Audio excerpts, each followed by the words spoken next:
now. Hopefully you heard that message.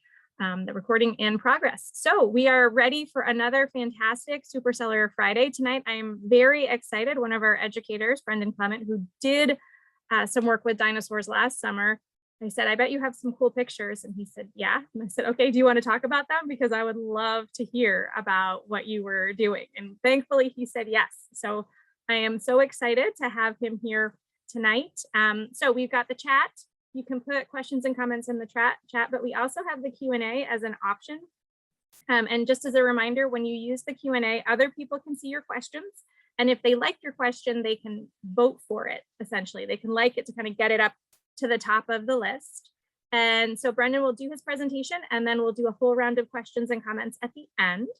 So I am going to turn it over to Brendan now. Thank you so much. I'll mute myself, and the floor is yours. Good evening, everyone. Thank you so much for letting me have the opportunity to talk about dinosaurs for this Krista McAuliffe-Shepard Discovery Center, Merca. I really appreciate it. Thank you so much. All right. I'm really excited, and let's begin.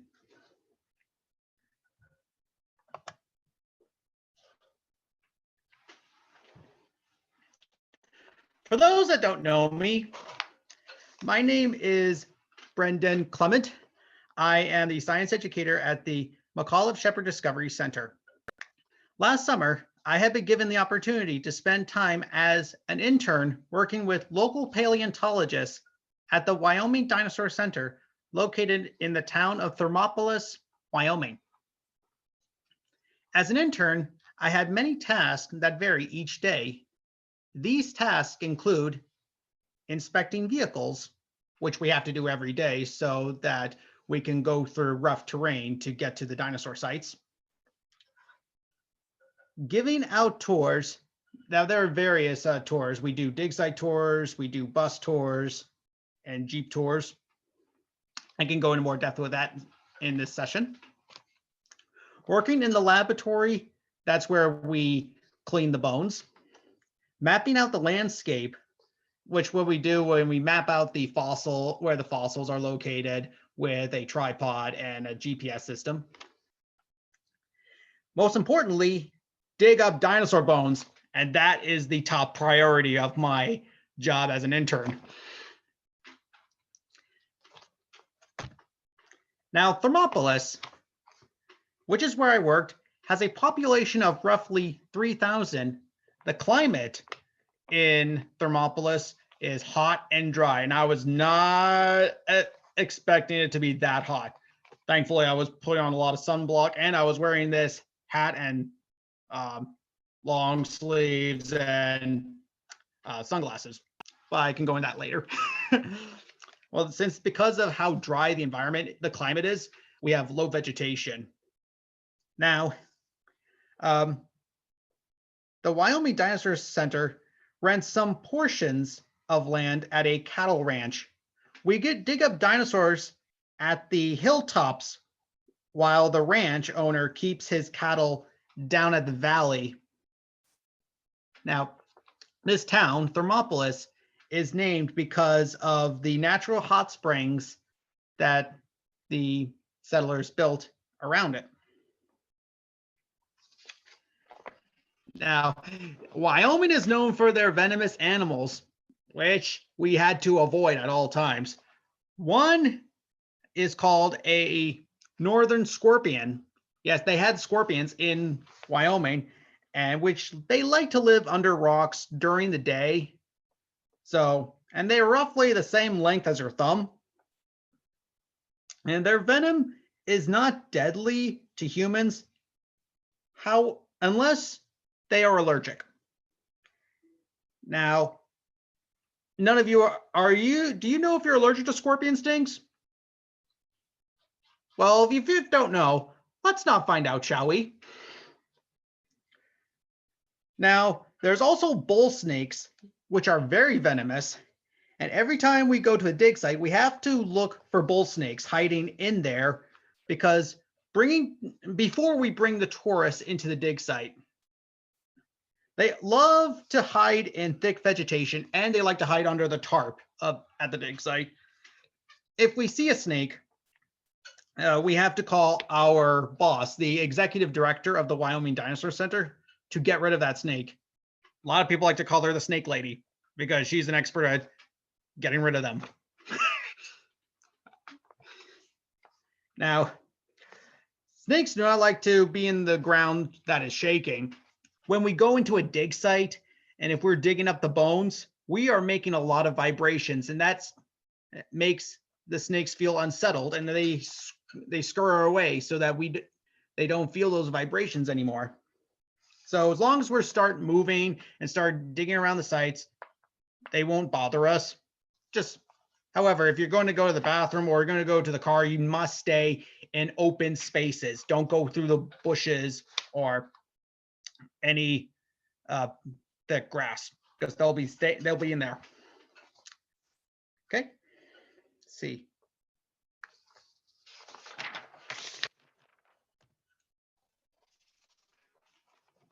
Now, for those that don't know, what is a fossil?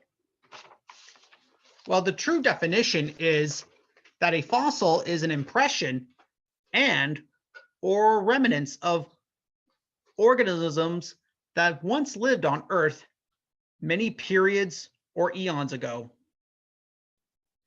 Some of these fossils could be either footprints, like an impression, like a cast in mold, or they leave activities such as footprints, poop, claw marks. They could also be lumps of coal or a pool of oil. There are also some fossils that were the original bone or the original shell gets rotted away, and the minerals from groundwater fill in and take in the shape of the creature or the parts of the creature while the organism is rotting. And then once all the original material is rotted and the crystals solidify, they form the shape of the original material, which is how dinosaur bones are formed. So, and also petrified wood.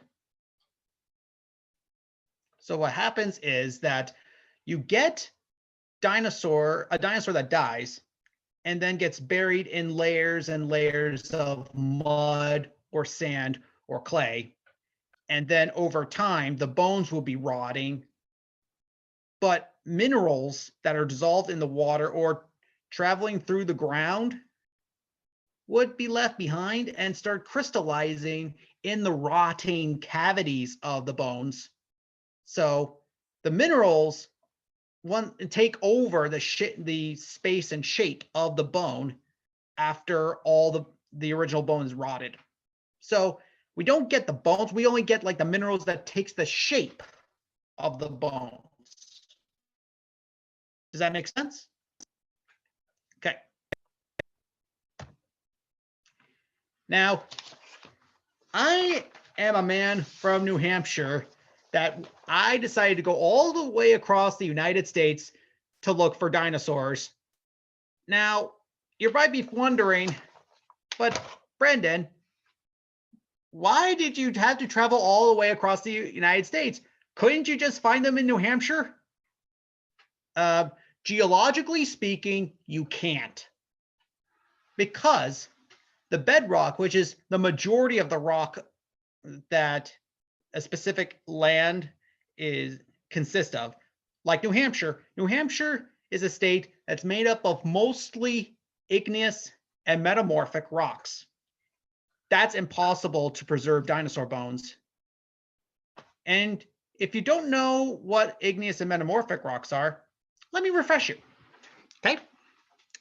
Igneous is a type of rock that is cooled when hot liquid rock, which we call magma, is cooled under the earth or over the surface of the earth, either from a process of volcanism. In fact, New Hampshire and most of New England were a series of volcanic islands, which I can go deeper into this topic if there's any more time left. So, and this special rock that's mostly makeup of New Hampshire is granite, which is why New Hampshire is called the granite state, because granite was magma that was cooled under the ground and made up of quartz, potash, and or plagioclase feldspars, biotite, and muscovites.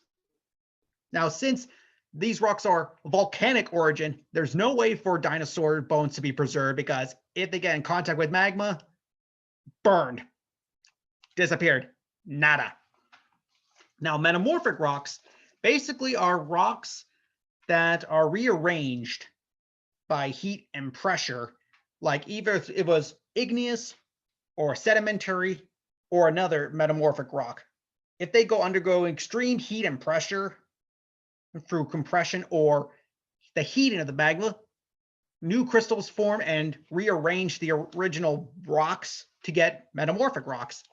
No way for dinosaur bones to be preserved that way. Impossible. So, a good real reason to come to Wyoming is because the bedrock of this town of Thermopolis is made up of sedimentary rocks. Now, the term sedimentary rocks is referred to a type of rock that is made up of mostly broken pieces of rock squished together for millions of years and then solidified into rock. Now, here's how it happens. Sediments are broken pieces of rock ranging from silt, clay, sand, gravel, and pebbles. They would be moved around by weathering, which is when the air, water, ice break the rocks apart.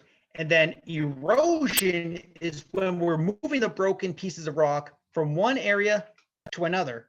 Once those sediments settle down by either a river or stream, an ocean, or strong winds, once that's settled, they would pile up over time. And the more of these sediments pile up over time, the bottom layers are going to get squished. And we're increasing the pressure and we're squeezing those bottom layers down. And then water will be traveling through and leaving behind crystals to act like glue. And eventually those squeezed sediments would then solidify into what we call sedimentary rocks. Perfect examples of sedimentary rocks include sandstone, limestone, shale, breccia, and mudstone. Now, these are the types of rocks where we can find fossils, including dinosaur bones. If I am confusing any of you, you can feel free to raise your hand or ask me any questions. Okay. Now, Thermopolis has rock formations, which are special layers of rock that has only one type, that it represents a different time frame, a frame in time. Now, the oldest rocks that they have in Thermopolis is what we call the Chugwater Formation, which was from the early Triassic period, the very first beginning of the dinosaur period. We also get Gypsum Springs Formation, which is from early Jurassic. The Sundance Formation, mid-Jurassic, and then Morrison Formation, late Jurassic, and then Cloverleaf Formation, early Cretaceous. So these layers are in different frames and time, and shows that Thermopolis itself had different environments at each different time frame. So Wyoming was not all desert like it is now. if I go to each rock formation, I can explain. Now, the Chugwater Formation is made up of mostly red rust sandstone containing traces of iron. There are also layers of pebbles in this rock formation. There's also cross bedding, which shows directions of sediments being deposited and where the water, the ocean water, is traveling to. This suggests that Thermopolis was a tidal zone similar to the Bay of Fundy in Canada. There are no bones or plant fossils. However, we have found footprints embedded within the Chugwater rocks. But the problem is we have no idea who made them. And if you look here, you can see thin layers of pebbles, which is just like strong water currents. And then the rest of the layers of sandstone is just smooth water flows. And so now on to the next formation. So as I go through each formation, we're going from oldest to youngest rocks. Now this is the second oldest rock. We call that the Gypsum Springs Formation, which is basically a massive layer of one type of mineral, gypsum. Gypsum is a soft mineral which you can scratch with your fingernail, like we have in the lunar colony at the Discovery Center next to the Planetarium Theater. It's the one that was pink. If you haven't seen it, I recommend scratching it with your thumb and fingernail because it scratches very easily. And because the reason it is so soft is because it is composed of calcium sulfate, dihydrogen, which means it has water as part of the chemical formula. It is known to be what we call an evaporate mineral, meaning that evaporites are types of minerals that solidify when water disappears, either through evaporation or drainage. So this suggests that Wyoming was, like Thermopolis, was right in between the ocean and land, right in the middle. And that the evaporation of seawater left behind gypsum minerals.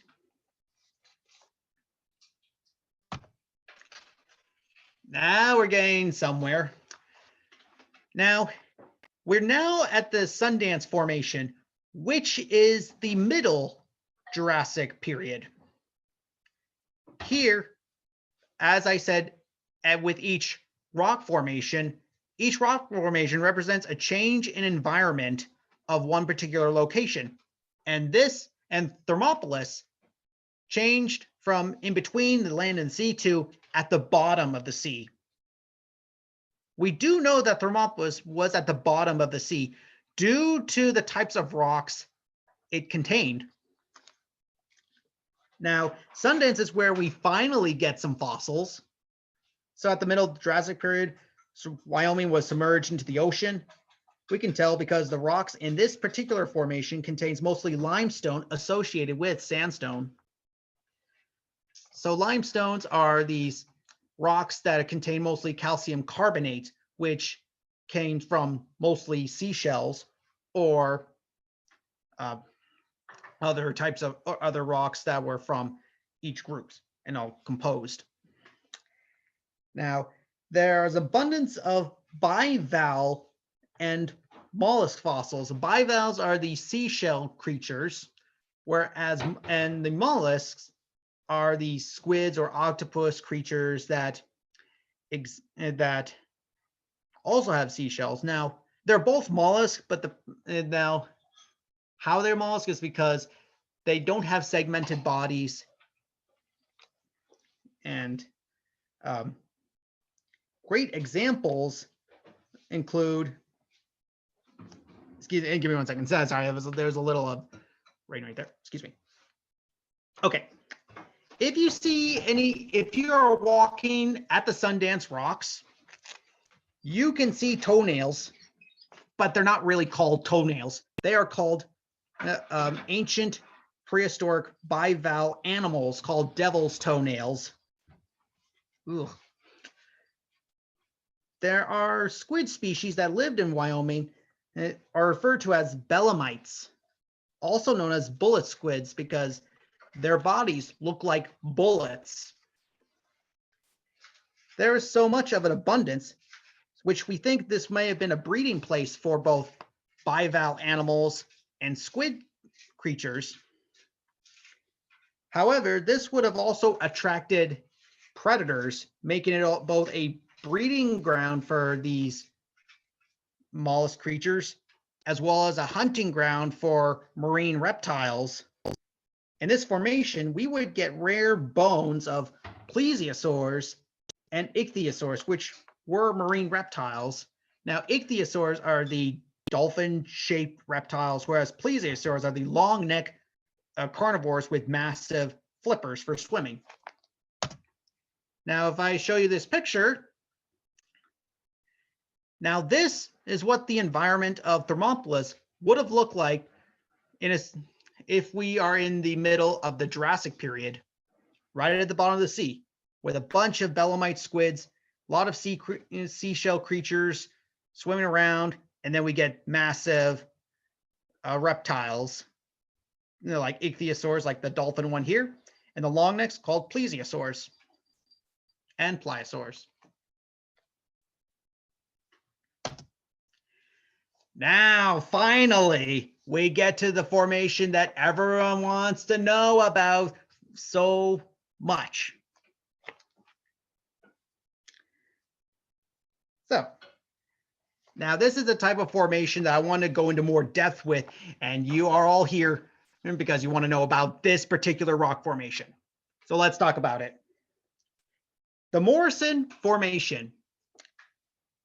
This is a rock formation that consists of sedimentary rocks, mostly mudstone with some limestone.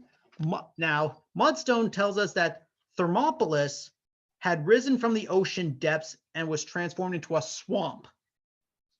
We have found various layers of coal from dead conifer trees and plants and ferns. Now, this age of the Morrison Formation is late Jurassic period. And as we are looking through the mudstones of this ancient swamp of Thermopolis, this is where we find dinosaur bones. Now, this is a theoretical picture of what Thermopolis would have looked like at that time. Let's take a look.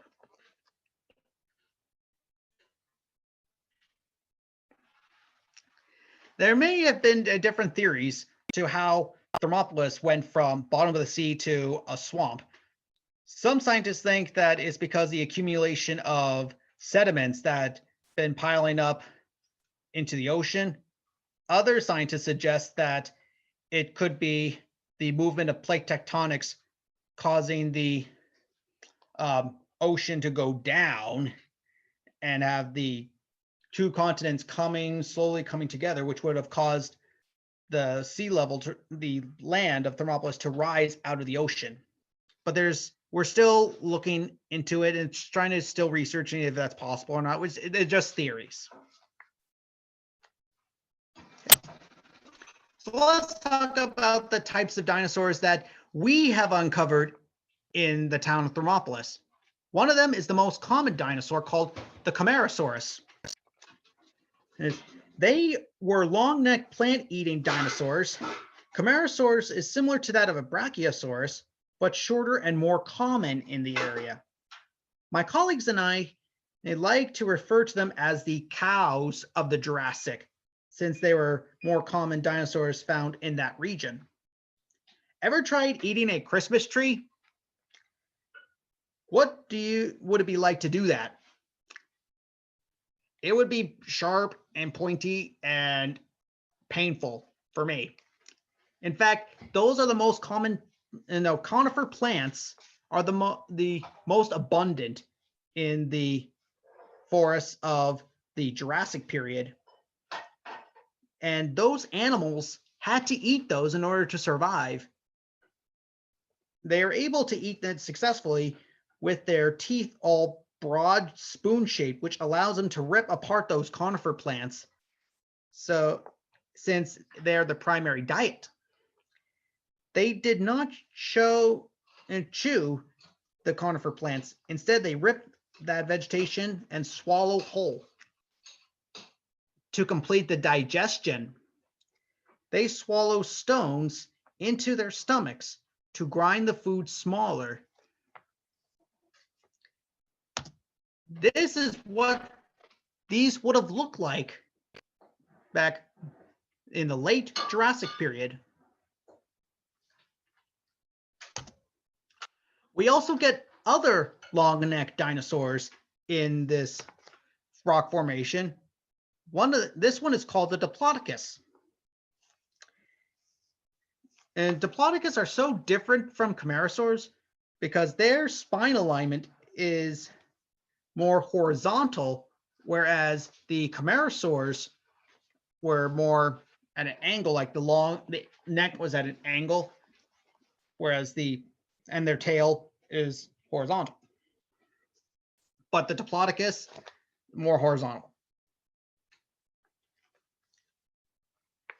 Now their backs had a row of sharp spines as defense from predators. They had more tiny sharp teeth, which allows them to rip all types of plants. I have personally uncovered a fragmented rib of a young Diplodocus, which happens to be my first dinosaur bone. I also found a hip embedded within the limestone layer, which is what you're looking at in my slideshow right now. That took me about like 2 hours. I had no idea what that could be. I unearthed what's sort of blackish and sparkly. I'm like, wait a second, what is that? And so I started to invest so much time in, and I realized, wait a second, this is a big bone.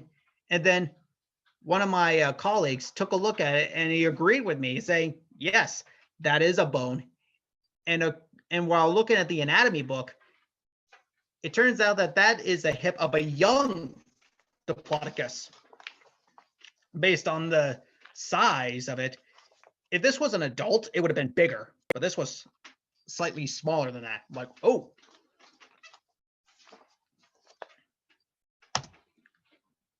And this is what the Diplodocus animal would look like.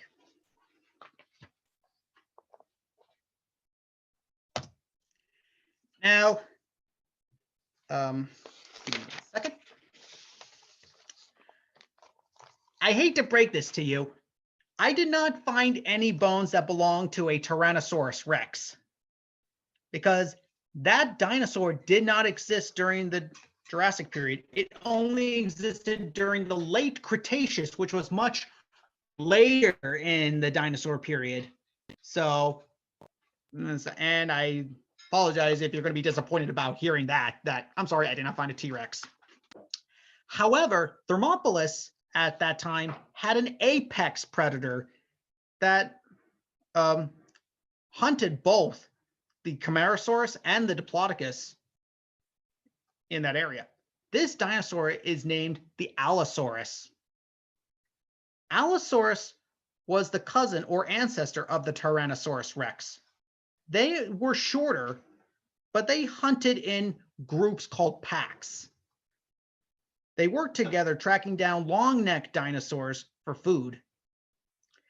They have serrated teeth, which allows them to rip their flesh off the bones of their prey, kind of like a butcher knife slicing meat off a bone. That's how the teeth of the Allosaurus works. Ugh.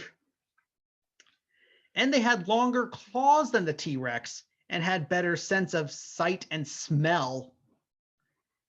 I would rather be more terrified in coming face to face with an Allosaurus than a T-Rex.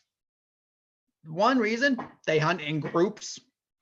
And I talked about the teeth that they possessed and the long claws, so yikes.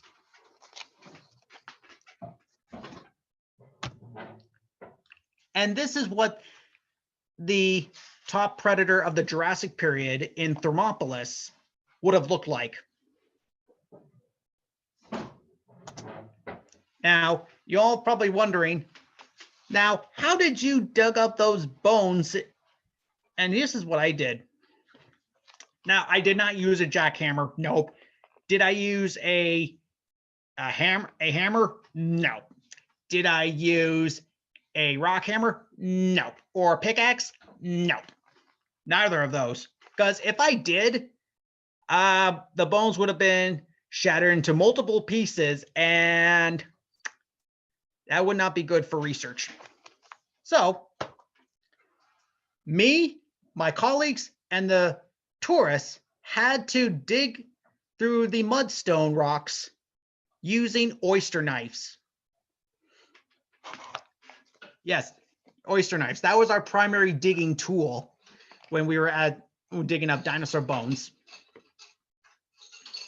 Now, this is what I did. The way it works is that you find a crack in the mudstone, and you gently put the blade in between the layers of the mudstone and then turn it like a key, and the rocks break apart, crumble. And once you crumble those rocks, then use a paintbrush to brush those broken bits of rock away to see if you have uncovered a bone. Now, that is actually we prefer our diggers to do for the safety of these bones. After digging, we had to clean up the site with our brushes and our dustpans, and we had to dump the wasted rocks into a pile just on the end, on the cliffs of the site of the hilltops. Now, if we were to find a bone, how do you know you found a bone? You would find something black or dark in the light mud rocks. And there would be some holes, little pores that were part of a bone. And you would find impressions of blood vessels and muscles that were on the bones. And if there's a broken bone, if you look in the broken section, you would find a sponge-like texture, which is the bone marrow. And you're not supposed to do this, but I did it anyway. I licked it and got it stuck on my tongue, and I was able to get it off. And that tells me that the cavity and that it was bone marrow, so I have found a dinosaur bone. If we were to break a bone by accident or while we're trying to dig it out, we would have to use super glue to glue it back together. Now, if we find this bone, if we find a bone, we would have to document it and then leave it alone for mapping. We map the bone, the location of the bone, and before we extract it. And when we do the mapping, we able to determine like what was the position of the animal was, why did it die, and understand like what it was doing before that. And after we map that out, after it's all the documents have been completed, we eventually pull those bones out gently and then store it in a museum for our lab analysis.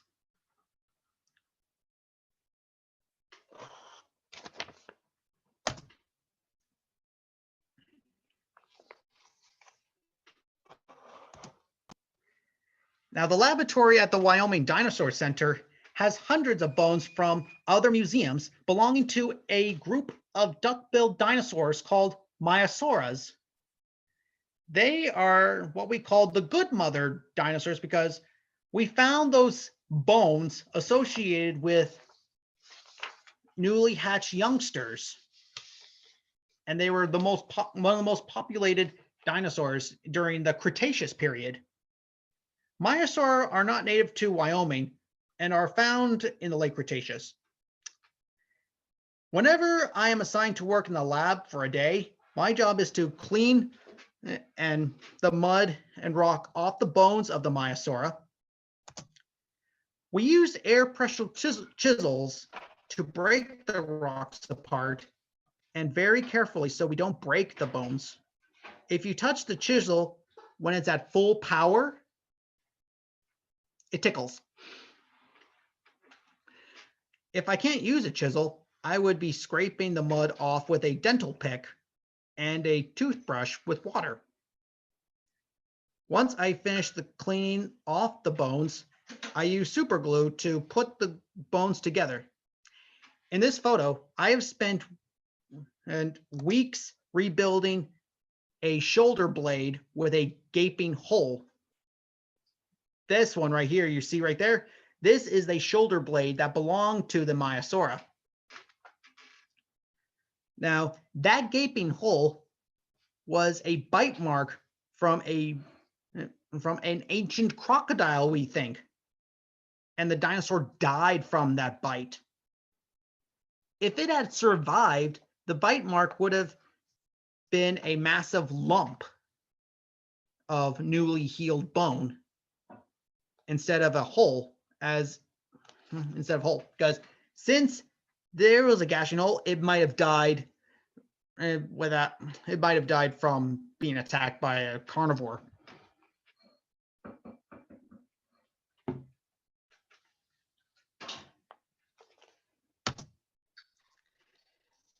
There are many dig sites in Thermopolis.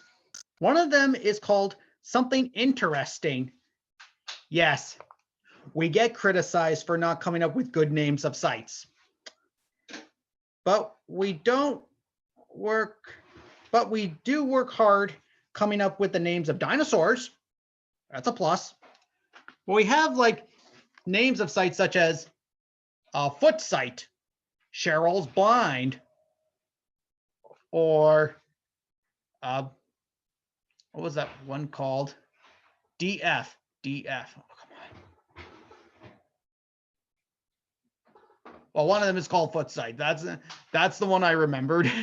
Or Cheryl's Blind, or Something Interesting. So they're not really not good names to remember, but as for us to remember, so we can go there and dig up dinosaur bones, and we come up with good, clever names for dinosaur bones. Dinosaur creatures, I mean.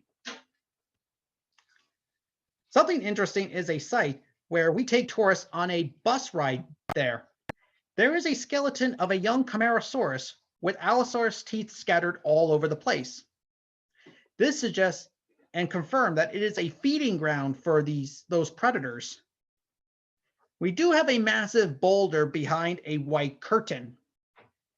We are trying to find a way to remove it in order to continue digging the site. But if we dig with the boulder, it's going to roll over the site, destroying the bones. So for now, that site is made for tourist attraction and lecturing. So there'll be times where one of the permanent staff members had to do something or go somewhere for a few days, and my supervisor Angela asked me to do a bus tour with them and with the guests. I had to do it every hour. I drive like about 10 minutes from the museum all the way to the dig site, and then I show them the skeleton of the Camarasaurus, as well as the footprints of the Allosaurus, and from other long-necked dinosaurs. And I even show them some of the bones that were lying around, and show them like, comparing that to a cow bone. Almost similar size in shape, but different material. And then I would drive them down, and then I would pick up another group of tourists, and then I drive them to that site as well, and keep doing it until it is the end of the day.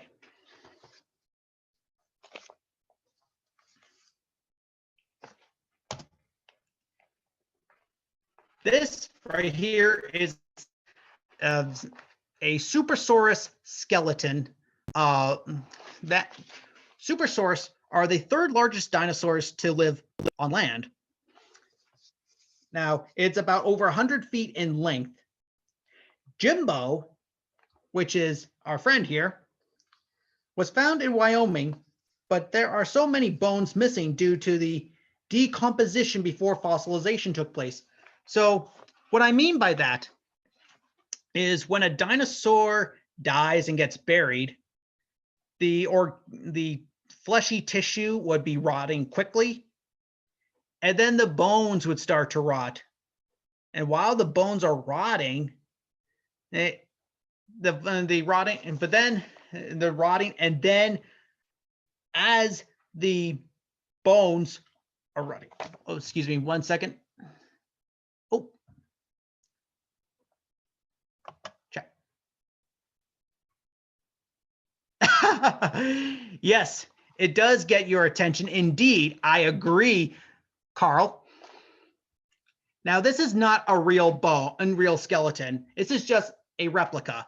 Now, we actually prefer to put replicas of dinosaur skeletons instead of trying to put real bones together on display. The reason why is because dinosaur bones are heavy and they are very fragile, and they're very expensive to buy a lot of metal to attach these bones together, which costs a lot of money. Also, if we make a mistake putting the bones together, we would risk breaking them, and all that years of research would have gone to waste. So, and we like to put the real bones on display, but not mount them. Does that make sense? Now, back to Jimbo here. So what happens is that most of the bones will be rotting away, and then minerals would start filling in the rotting cavities of the remaining bones so that those bones would turn into fossils.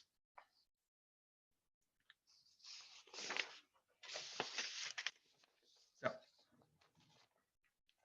now, remember what I said, that we don't like mounting real bones together to make a skeleton and put it on a museum display because of the risk of breaking them or damaging them.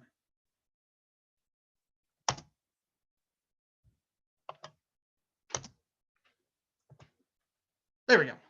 But Morris was an exception. This Camarasaurus skeleton is actually 5 different dinosaurs put together. This happened to be a many-year-long project. The scientists at Wyoming unearthed these skeletons at different locations. Once they were extracted, they carefully arranged the structures and made each bone right to fit into one skeleton. With some of the bones missing, we made replicas to complete the entire skeleton. Now, if you look in the pictures that I've taken of Morris, if you see those black bones, those are real. But the light colored ones are actually replicas. Now, it's impossible to preserve an entire skull of a dinosaur, except if it's a Triceratops, because due to the thickness of the bone. Now, the Camarasaurs, if their skulls are preserved, only parts of it would be, because a dinosaur skull has made up of many bones that were attached to fatty tissue called cartilage. If a dinosaur dies and gets buried, that cartilage tissue would rot immediately, separating those bones apart. And some of those bones will be rotting, and then the remains would have turned into fossils. And that's why you only see fragments of the skulls.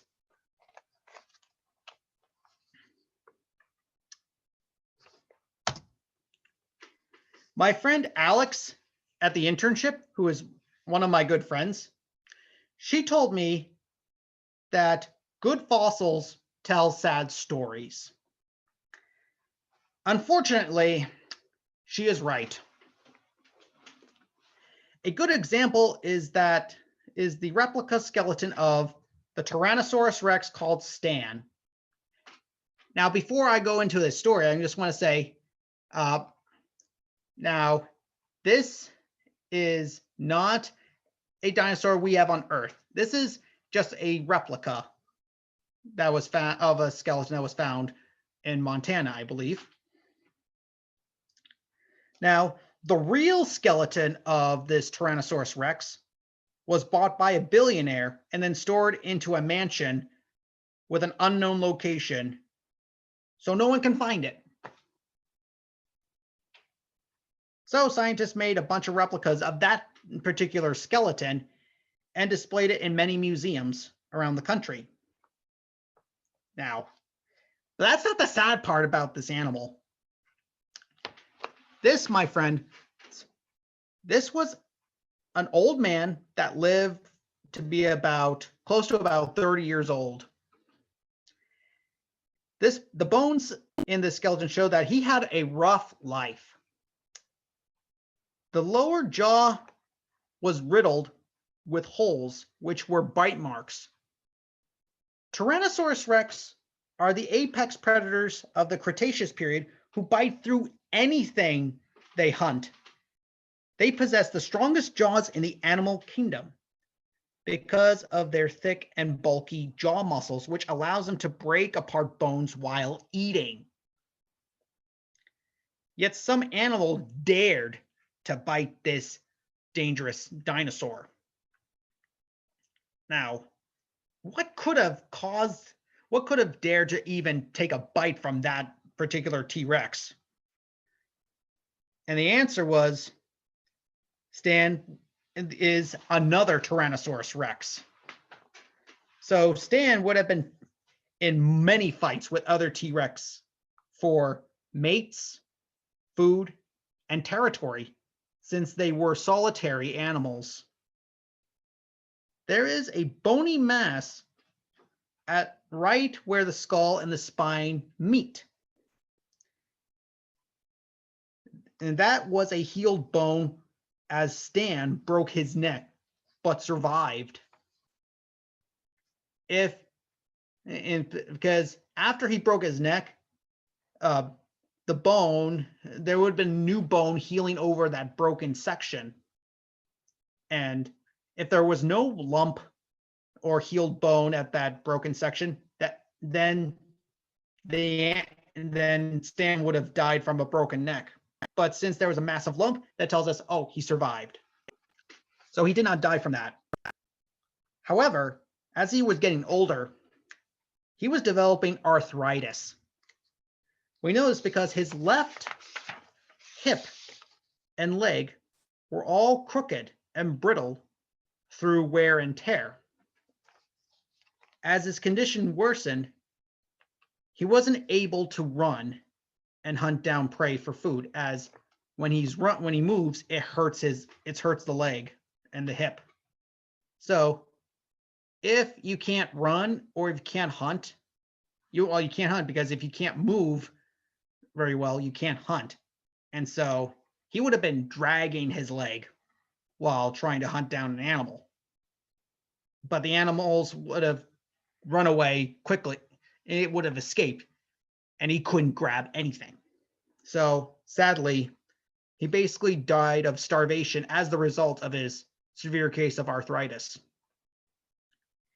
Even though he was the most dangerous animal that existed in the Cretaceous period, I felt sorry for him. Now, if you want to go to the Wyoming Dinosaur Center, you can sign up to make reservations to participate in programs before heading there, there is a dig for a day, which is a special VIP package that you get everything in this center. You get to have a tour of that Something Interesting dig site. You get to dig up for dinosaur bones in the morning. You get to search for ocean fossils at the Sundance Rocks. You get to have a personal museum tour, as well as a lab tour where we also have our pet scorpions in there. Yes, we do have them. You also get to have a tour of the fossil storage unit. So if you're not interested in doing all that in one day, that's fine. If you want to just dig up for bones in the morning or afternoon, you can too. We have something called Shovel Ready. So it's just a half-day program. Or if you just want to go on a bus and get a ride into one of our popular dig sites, we have the Something Interesting tour. Or if you don't want to do any of those digging programs, if you don't want to do any of that, if you just want to look at the museum, that's fine too. So, but I recommend the dig for a day. Okay, am I missing anything? Thanks for watching. Any questions? Okay, thank you so much. It looks like we've got some hands up, so we're gonna go there. So let's see. How does this work? So Carl, it looks like, Carl, would you like to say your question?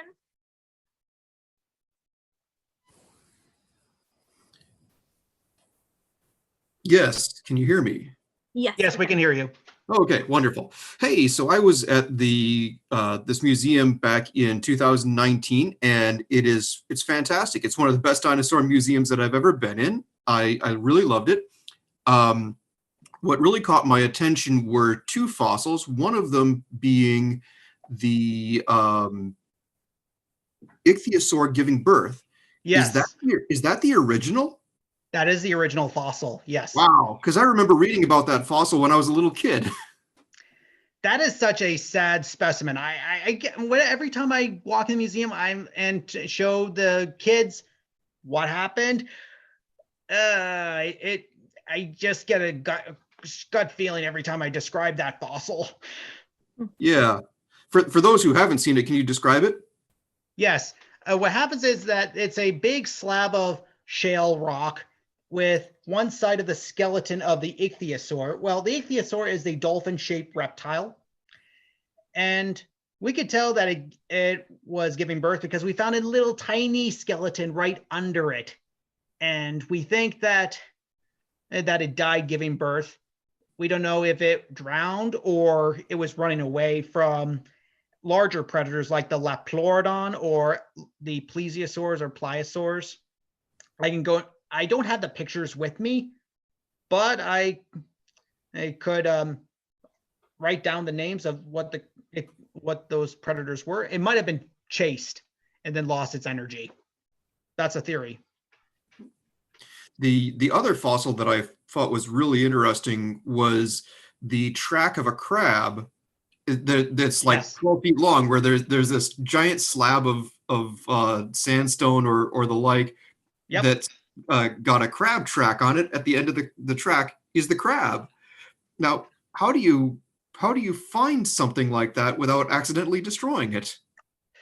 That's a very good question. I think when we open the surface of the ground, if we find a track, okay, let's see if we can widen the site even further. That's my guess.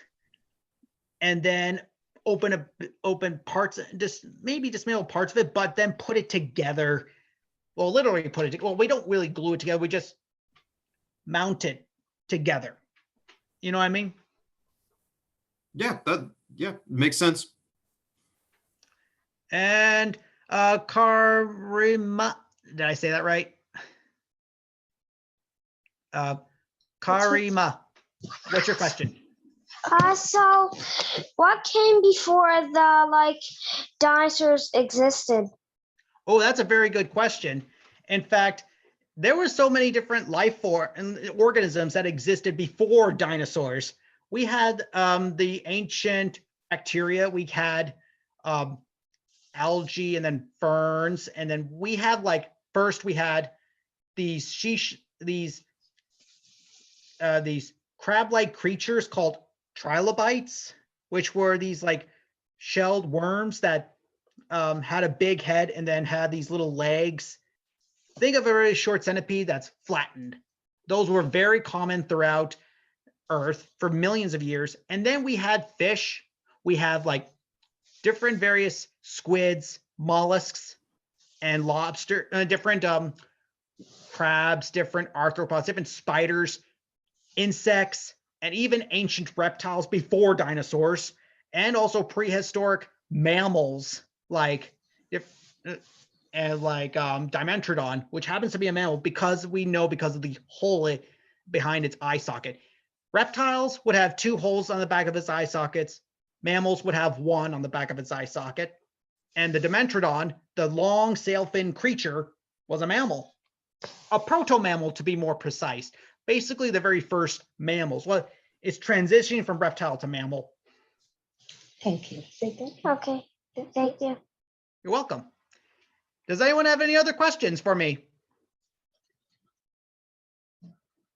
Brendan, I have a question while course. we're waiting to see if anybody else has any. So my question is, you talk about finding something and then kind of you have to leave it in place so that it can be mapped and things like that. And you've also mentioned that Wyoming was hot. I imagine it could be windy at times, things like that. So were there things that you did to protect the fossils while they were still in place? Yes. What we do is that if we're done digging for dinosaur bones at the end of the day, or if we're just leaving, we had to cover the entire site with series of tarps, and then we hold the tarps in place so that they don't get blown away. Now, that's what we do usually, but if winter is coming or fall is coming, we have to bury all of the sites, have to rebury them because the boulders from the hilltops would be moving from the expansion of ice and movement of water. And that would if they start moving and start tumbling down, if we don't bury the bones, bury these sites, those sites would have been crushed. And so if we bury them, the impact from the boulder would it would not touch the bones. So when you say bury, are you saying all of the stuff that you would originally dug up, you would put back into place? Yes. Is that where the material? That's right. Cool.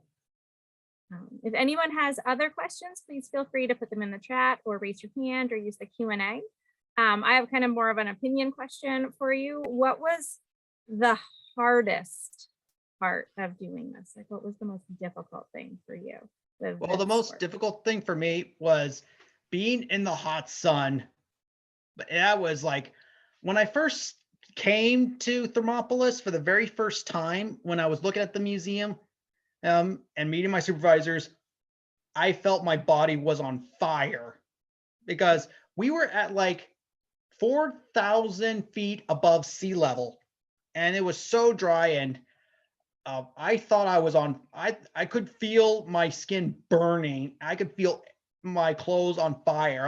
It was, it was intense, but I was doing mind over matter. And every 2 hours I stopped to grab and put sunblock on my exposed skin. And I kept my hat on at all times. I even kept my sunglasses on and make sure that all of my legs and arms are covered. So, yep. Sure. So it looks like we have a question in the chat from Jenna. I've heard things about fossils being discovered in Antarctica. How do scientists know where in Antarctica to look for fossils? They would have to look for layers of sedimentary rocks in the, because Antarctica is known for having sedimentary rocks, and based on the presence of fossils, we would identify what, like plant fossils, for instance, we would identify like where those plants are, what time frame are those plant fossils, and if any dinosaur bones are associated with that, and then we would determine that. And the next question is, evidently, Dilophosaurus Holyokensis, I think. is the mass state dinosaur since 2021. Google knows that, and all the other states have their own state dinosaur. What about New Hampshire? I don't think New Hampshire does not have. New Hampshire does. I mean, my No, understanding has always been that between having mountains coming up and then erosion coming down, right? Because New Hampshire is still actually kind of rebounding after Ice Age, and then having glaciers come right across our surface. The line that I had always heard was, if you want to find New Hampshire fossils, you should go look in Long Island Sound. So maybe not New Hampshire, but in the south of Deerfield, Mass, there's the French King Bridge. The Connecticut River forms a rift valley with exposed sedimentary rocks, and some fossils with a small Pocachosaurus with bird-like tracks, but cannot compete with your Wyoming and Montana specimens. I agree. And evidently is, so I never even heard of this creature before, because I do know, like, I spend most of my time knowing that New Hampshire has no dinosaur fossils. Right. Much to my disappointment, I have to say. I know. But now I feel like I need to go check out this location and see it, because if there are dinosaur fossils that are that close to us, that's fantastic. Yeah. Okay. Are there any other questions for Brendan? Okay. Brendan, I want to thank you so much for this. I felt like every time I started to think of a question, you answered it in the next part. So that I was like, oh, okay, well, now I know what the answer to my question was. So thank you so much. This was fantastic. I want to thank everyone else as well for joining us on a Friday night. I will be posting the link to our blog and to our social media probably on Monday. And so, you know, if you want to share, if you want to watch it again, please check that out. Wait a second. And yep, go right ahead. Sorry to interrupt, but someone says, like, I'm from Minnesota. What kinds of fossils could be in Minnesota? That's a very good question. I'm not sure about the geologic bedrock of Minnesota, but however, I'm going to theorize it's probably younger rocks based, because most rocks, as you're going from the west to the east, you're going to go from oldest to youngest theoretically, because of the erosion from the Appalachian Mountains. So I don't have an answer for that, but I'm guessing that maybe younger fossils, younger around. And are there any fossil evidence showing dinosaurs with feathers? Yes, there are a bunch of evidence with fossils of dinosaur fossils with feathers. In fact, there's some evidence that suggests that newly hatched Tyrannosaurus rex were born with feathers. There's even some feathered raptors known as like velociraptors. Those were covered in feathers, and Utah raptors, and as well as the Archaeopteryx, the missing link of birds. And there's also a special Tyrannosaurus dinosaur known as Eutyrannus that was basically a giant T-Rex covered in bird feathers, and was found in China back in 2012. Yep. And I would also just love to put a plug in for the dinosaurs that are still around us and that we get to see all the time, since birds are also part of that lineage. We get to see dinosaurs, and they're eating the bird seed I put out there really quickly right now, but I get to see dinosaurs every day. Yeah. So and now Holly just asked, like, Stan had missing feathers. Stan did not have dinosaur feathers. He would have had feathers when he was newly hatched, but then they would have fallen off when they were growing up. Okay. I also want to say that if you're the kind of person like me who thinks of a question after something has already happened, you will be getting an email from me tomorrow thanking you for coming, asking for any suggestions that you have for future topics, things like that. And so if you have questions for Brendan that you suddenly think about tonight or tomorrow morning, you are welcome to email me, and I'm happy to pass them along to him so that he can give you some more information. This is such great. Clearly Carl has just gone places. I'm loving this. I'm gonna have to Me too. have to visit these places. So thank you so much, everyone, for joining us. I had a fantastic time, and thank you, Brendan. I really enjoyed this. Hopefully at some point some of you can visit us at the McAuliffe-Shepard Discovery Center. Rich, do you want to say something? Richard Riddle? Or are you just waving maybe and saying hi? I just asked him to unmute if he wanted. Yeah, so we're probably, okay. Okay, so everyone have a wonderful evening. I'm just gonna stop the recording and the presentation and hope to see you again soon. Spare no expense. Night, everyone.